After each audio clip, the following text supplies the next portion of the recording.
All right, get ready, because we're about to launch into a deep dive that's going to take us way beyond, like, your typical ancient alien stuff. Oh, We're yeah. talking Lyrans today. Okay. Like, full-on Lyrans, their origins, what they might have to do with us here on Earth, the whole 9 yards. This should be interesting. I've always been fascinated by the Lyrans. You know, it's not just sci-fi, right? No, no, no. Way more than that. We're talking about connections to humanity, maybe even the missing link in, our whole evolutionary story. Right. The sources we've been digging into, they suggest that Lyrans could be the first humanoids in the galaxy.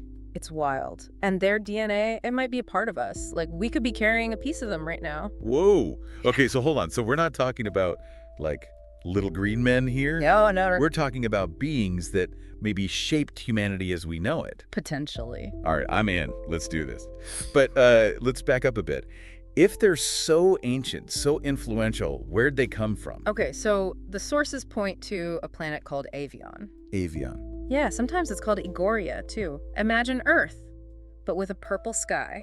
Okay. Multiple moons, and plants in these crazy vibrant colors like magentas, pinks, and purples. Wow. Cities were supposedly made of crystal structures. Really? Yeah, like living architecture woven from the essence of forests. It's pretty mind-blowing. Yeah, it's like something out of a fantasy novel, honestly. Right. Avion sounds amazing, but what about the Lyrans themselves? I mean, what did they look like? Okay, they're often described as tall and slender, like 10 feet high. 10 feet. With athletic builds. But here's where it gets interesting. Feline features. Feline features. Some had long ears, others had shorter ones. They had flat, feline-like noses and these piercing eyes like you see in a lot of ancient artwork. So like a mix of, like, elf and lion, Yeah, you could say that. but 10 feet tall. Okay, I'm trying to picture this. Did everyone have the same skin and hair color? No, actually, the sources mention a range of skin tones, like olive, blue, even golden brown. And their hair color, it went from blonde to red to dark brown. And, get this, they were covered in smooth, short fur.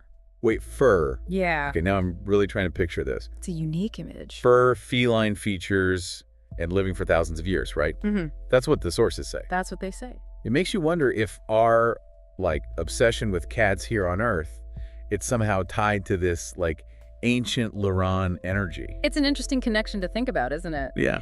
And speaking of energy, Lyrans were supposed to be incredibly dynamic, spirited, like the lions we see on Earth today. Yeah. But there's this, like, duality to them, too. Duality. Yeah, like one side is this strength and capacity for quick action. But the sources also say they often preferred to observe, assess a situation, like almost like a cosmic chess game. Yeah, some were driven by adventure, while others had this, like, profound spiritual wisdom. It's almost like their energy could manifest in two totally different ways. Outward exploration or deep inner reflection. Yeah. It makes you wonder if those tendencies are reflected in, people today who believe they have Lyran ancestry. Yeah. Like, maybe that explains why some starseeds feel pulled to explore the world and others are more drawn to, like, meditation and spiritual practices. That's a really fascinating observation. Yeah, I wonder. And how did they organize themselves? If they're so diverse, so powerful, how'd they structure their civilization? The answer's in their royal houses. Royal houses. So not just a civilization, but a system of, like, dynasties. Exactly. Okay, tell me more. Think of them like powerful families, each with their own unique strengths and specialties.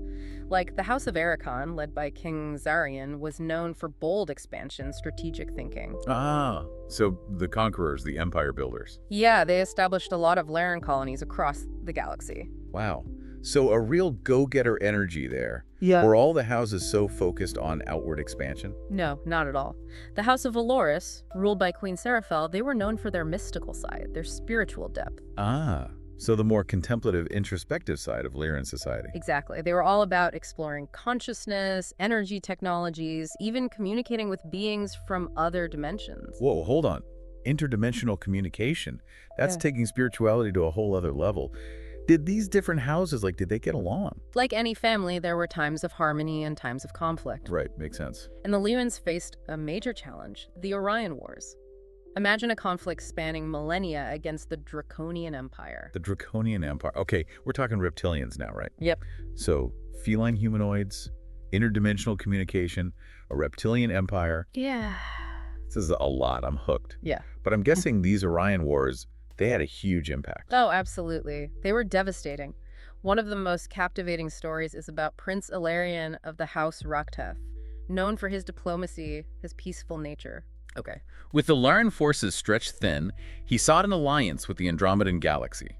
And to secure this alliance, to get access to Stargate technology, he sacrificed his family's ancient crown, a source of immense power. Wow. Talk about a high-stakes gamble. It was a desperate move. Did it work? It bought them time, allowed the Lyrans to move their forces across vast distances instantly through stargates. So faster than light travel, essentially. Yeah, but it came at a cost. Yeah. Losing the crown weakened the Rakteth's house, left them vulnerable. It's like every action has these ripple effects. In a war like this, everything has consequences. Yeah. Did any of the houses manage to really hold their own against the Draconians? I mean, were there any, hardcore warrior houses? Oh, yeah. The House of Tykar, led by King Alian, they were known as the Shield of Lyra. They were the warriors, the protectors, known for their, incredible fighting skills.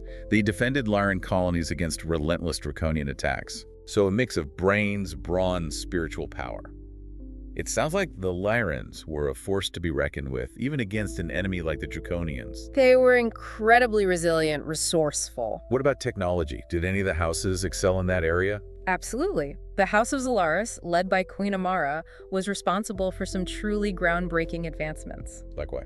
Well, she's credited with inventing torsion field technology. Torsion field? Yeah. It allowed them to, get this, harness free energy from space-time itself. Wait, free energy? Like unlimited clean energy? Exactly. That changes everything. No wonder the Draconians were after them. It was a game changer. This led to the creation of advanced starships capable of interstellar travel. The Lyrans weren't just masters of energy, but pioneers of space exploration. It's almost like it's too good to be true, right? Free energy, space travel. It's like something out of our wildest dreams. But as you can imagine, a war on this scale inevitably led to losses. Yeah. Major losses. I can only imagine. So, what happened? Did they lose? What became of the Lyrans after these wars? The Orion Wars ultimately led to the destruction of the Lyran homeworld. Oh, wow. The survivors were scattered across the galaxy. Scattered, so like refugees. In a way, yes. They sought refuge in distant star systems, seeded new worlds, and left behind a legacy that echoes to this day. So the Lyran story isn't just ancient history. It's a story of resilience, adaptation, the enduring power of, the human spirit, or at least something like it. And for anyone listening who feels this connection to the stars, to this Lyran energy, this is where things get really interesting. It's where it gets personal. Because the Lyrans didn't just vanish. Their legacy lives on not just in the stars, but potentially within us. Okay, so we've got scattered survivors, possible genetic links, and the idea of starseeds carrying this torch. I feel like there's a whole other layer to this story unfolding. There is, and that's what we're going to dive into next. All right, so let's dig into this idea of Lyran starseeds. These are people who believe they've lived past lives in the Lyran system.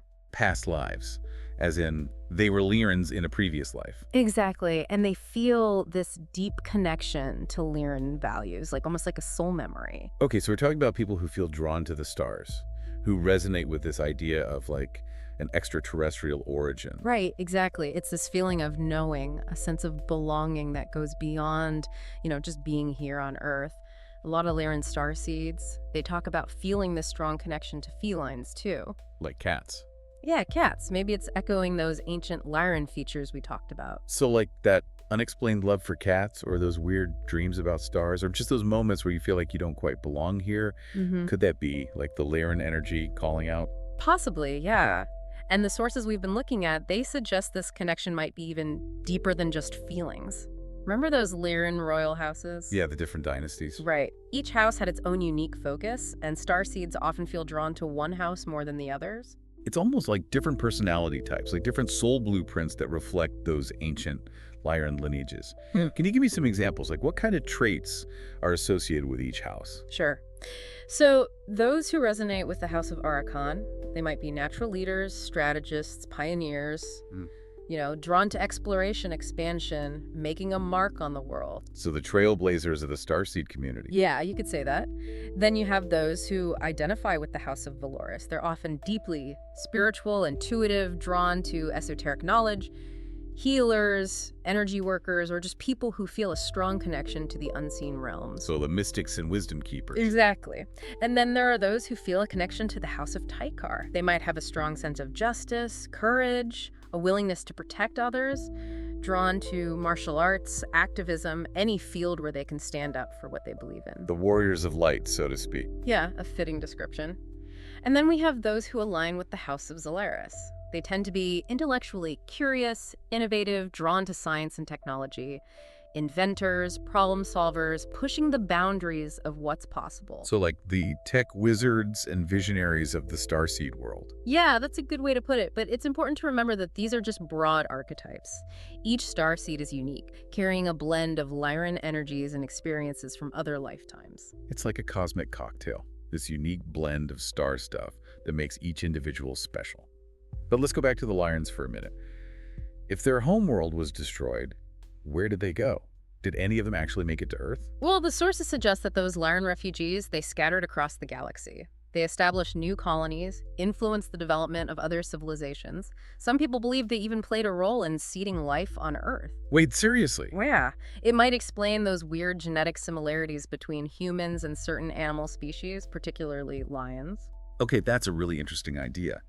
But if the Lyrans were so advanced, why not just rebuild their civilization somewhere else? Why scatter? That's where the Draconian Empire comes in. The Orion Wars weren't just about territory, it was this clash of ideologies, a battle between freedom and control.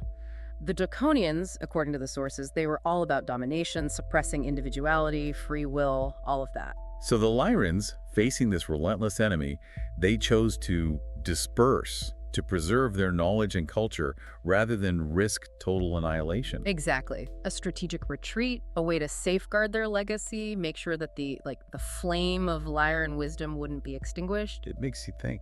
Even the most advanced civilizations are vulnerable. What about the Draconians? Are they still out there? That's a question a lot of researchers and starseeds are asking. Some think the Draconian influence is still here on Earth, manipulating systems of power and control. Others think they've moved on to other star systems. Who knows? Yeah, I don't know if I want to know, to be honest. It's kind of creepy. But let's focus on the Lyrans for now. It sounds like their influence on Earth goes way beyond just like potential genetic links. Oh, absolutely. The Lyrans, even though they were scattered, they're believed to have continued their involvement in galactic affairs. And one of the most interesting parts of their ongoing mission is something called the Starseed Envoy Program. Yeah, we touched on that before. Can you remind us what that's all about? Imagine a network of benevolent beings from all across the galaxy. They're dedicated to assisting planets that have been affected by, negative forces, planets like Earth. So like a cosmic support system. Right. They act as guides, mentors, protectors, working behind the scenes to uplift consciousness, help humanity evolve towards a more positive future. Okay, so interstellar helpers. Why Earth, though? What makes us so special that we get this kind of attention? Well, according to these sources, Earth has this unique position in the galaxy. It's a planet of immense diversity, a melting pot of cultures and species, a place where the potential for both great darkness and great light exists. So we're like a cosmic experiment, a testing ground for the evolution of consciousness. Some believe that's the case, yeah.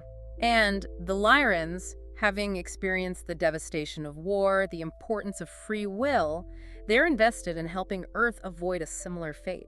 It makes you wonder, if these envoys are real, how do they operate? Do they walk among us, like in disguise? Yeah. Are they communicating through dreams, visions, stuff like that? The sources are a bit vague on the specifics. Some starseeds say they have direct contact with these envoys. They get guidance and wisdom through meditation or channeling. Others believe they work through these subtle energy influences, nudging humanity in the right direction. It's a wild concept. Benevolent beings watching over us, guiding us towards a brighter future. Yeah. But let's not forget, the Lyrans themselves were a diverse bunch, with different races and lineages branching out across the galaxy. That's right. We talked about the Taali, the Laani, the Katai, and the Syrians, but there are tons of lesser-known Lyran groups that might have played a role in shaping life on Earth. Like, there's the Uraman. The Uraman? Who are they? They're known for their wisdom and diplomacy. Some say they settled on a moon in the Ashkara system. Okay, so we're branching out the Lyran family tree even further. Did the Uraman have any direct contact with Earth? The sources don't really say, but they do mention the Lyrans, who are described as direct descendants of Earth's lions. Wait, hold on. Humanoid lions. That's what they say. Now that's a mental image. Where are they from? What's their deal? They're from a moon in the Shayat system, known for their pride, their code of honor, unwavering loyalty. And get this, they're also said to be active members of the Starseed Envoy program. So we have humanoid lions from another star system working to help humanity evolve. This is amazing. They're apparently pretty involved with Earth's program, guiding us towards truth, helping us see through deception and manipulation. So we've got all these different Lyran lineages potentially influencing humanity, this cosmic support system, and even humanoid lions fighting for truth and justice. This is a lot to take in. Before we get too lost in space, though, let's bring it back to Earth. What can people who feel this Lyran connection do to, tap into that energy? That's a great question. One of the most powerful ways is through meditation and visualization. Imagine yourself traveling back in time, connecting with the energy of those ancient Lyran star systems. Feel the wisdom and strength of your ancestors flowing through you. So tapping into those ancestral memories, those soul imprints that might be buried deep down. Exactly. And it's also about aligning with those core Lyran values, courage, compassion, wisdom, and a deep respect for all life. Embodying those qualities, you can activate your Lyran DNA, so to speak, and become a beacon of light in the world. Okay, I love that. But before we wrap up this part, there's something I've been wondering about. We've talked about all the positive aspects of the Lyrans, but were they perfect? Did they make any mistakes we can learn from? That's a crucial question. It highlights the complexities of any civilization, even an advanced one. And that's exactly what we'll be getting into in the next part. So we've been talking about the Lyran legacy, their influence on us, all that. But were they perfect? That's the big question, isn't it? Yeah. I mean, did they have any flaws? Anything we can learn from? Well, it's complicated. They achieved some amazing things technologically, spiritually, but they weren't immune to, problems. Oh. Remember the Orion Wars? Yeah, those are brutal. Those conflicts, they weren't just against an outside enemy.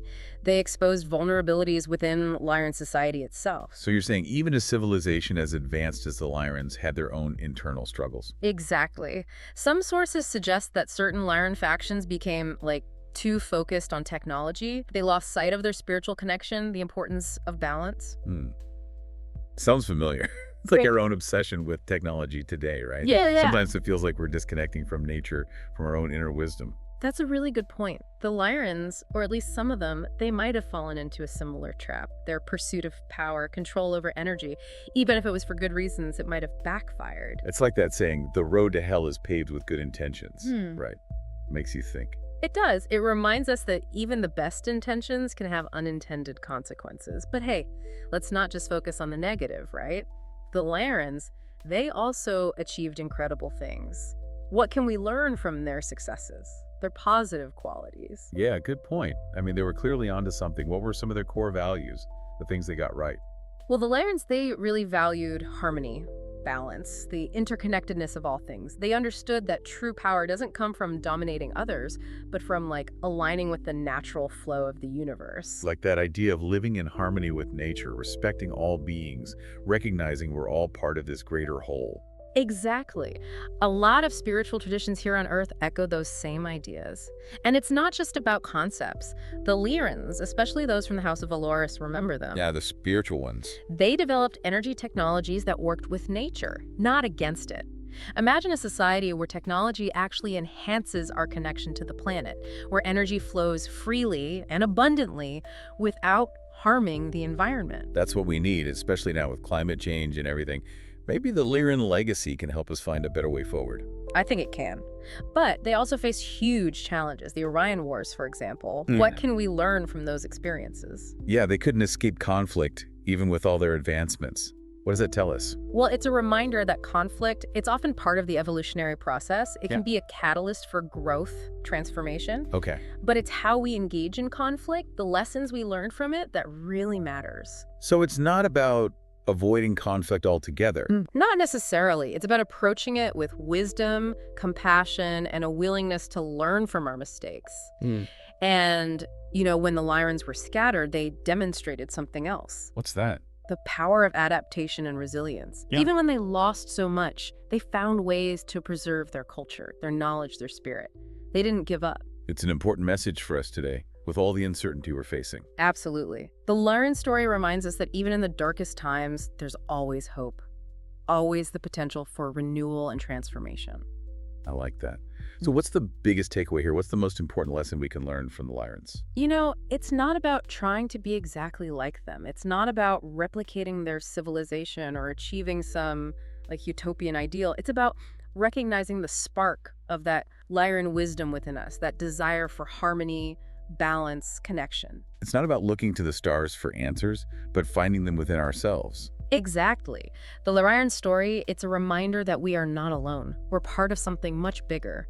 And by tapping into that connection, by embracing those core values, we can create a future that honors their legacy and fulfills our own destiny. That's beautiful. It's been amazing exploring the Lyran legacy with you. We've covered their origins, their ups and downs, their influence on humanity. It's mind-blowing. It is, and for anyone listening, remember the most important journey is the one you take within yourself. Explore those Lyran connections.